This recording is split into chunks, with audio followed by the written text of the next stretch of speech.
नमस्कार, कृषी विभाग धाराशिव सहर्ष स्वागत आहे.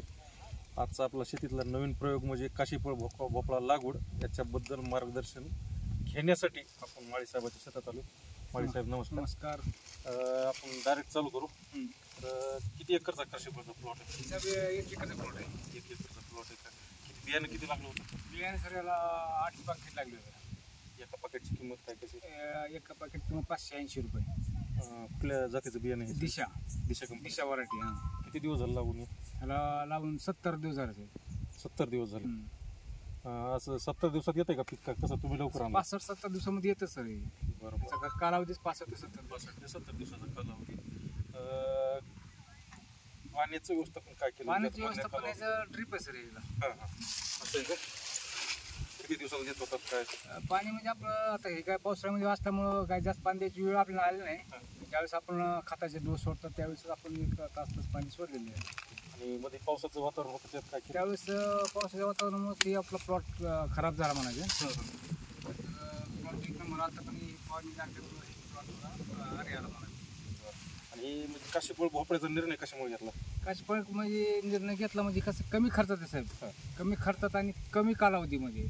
कमी कालावधी आणि थोडा भाव कमी भेटेल, जास्त भेटेल, पण थोडं कमी खर्चामध्ये आहे. त्याच्यामुळं वाण निवडलेलं आहे. आणि खताचं काय नियोजन? खताचं नियोजन म्हणजे ह्याला सुरुवातीला एक 19 आणि युरिया एकरी 5 डोस 8 दिवसात सोडतो आपण. बरं. औषध फवारणी ह्याला काहीच नसेल. फक्त कल्पा वगैरे पडते आणि बुरशीनाशकसाठी फवारणी घ्यायची. बाकी ह्याला रोग नाही, काय नाही, काहीच नाही. खर्च किती आला आता? खर्च ह्याला सरस लागलं ते 14-15 हजार रुपये आला असेल आतापर्यंत. आता ही तुमचं मागची गाडी बघू शकता की एक्सपोर्ट चालू आहे ना? एक्सपोर्ट चालू. किती रेट भेटला? आपल्याला सर 16 रुपये 10 पैसे भेटणार. 16 रुपये 10 पैसे उचल. किती अंदाजे माल अंदाजे सर माल इथं ॲक्च्युली 30 टन माल निघायला पाहिजे होता. पण पावसाअभावी आपला प्लॉट गेलेला आहे. त्याच्यामुळे सरासरी 10 ते 12 टन माल निघण्याचे चान्सेस आहेत. म्हणजे खर्च 20,000 उत्पन्न 1,60,70 पर्यंत जाईल. 1.5 लाख रुपयापर्यंत होऊ शकतं. आपल्याकडे काय प्रचलित नाही पीक पद्धत? तुम्ही प्रचलित म्हणजे आहे सर आपल्याकडे. म्हणजे आपल्या लोकांना माहीत नाही इकडे. बाकीकडे येरमळा तेरखेळ साईडला भरपूर आहे ना.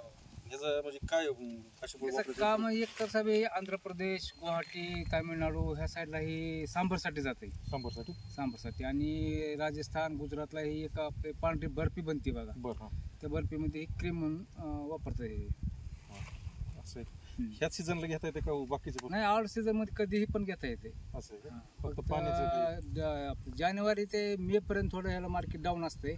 आणि तुम्ही मे पासून पुढे लागवड कधीही केली तरी तुम्हाला 7 रुपयाच्या आत कधीच रेट येत नाही. ही तुमचा माल कुठे गेला आता? ही माल चालला सर आपला गुवाहाटीला चालला. तर मग कॉस्ट बेनिफिट रेशो चांगला दिसायला. नवीन प्रयोग आपल्या भागातला. तर काय बाकी शेतकऱ्यांना सल्ला काय? बाकी शेतकऱ्याला करायला पाहिजे ते. शेतकऱ्यांना पण कमी खर्चात आहे, कमी कालावधीत आहे. आणि ह्याला काय बेड वगैरे काढायची गरज नाही, काय नाही. साधं मी पहिला लावलेलं आहे. 7 बाय 2.5 लागवड केलेली आहे. माझं काय जास्त म्हणजे कॉस्टली खर्च नाही. त्याच्यानंतर आता काय दुसरं पीक घेईल? आता ह्याच्यानंतर दुसरं पीक आता घ्यायचं आपलं ह्याचं काहीतरी चालू. धन्यवाद एवढी माहिती दिल्याबद्दल. नमस्कार.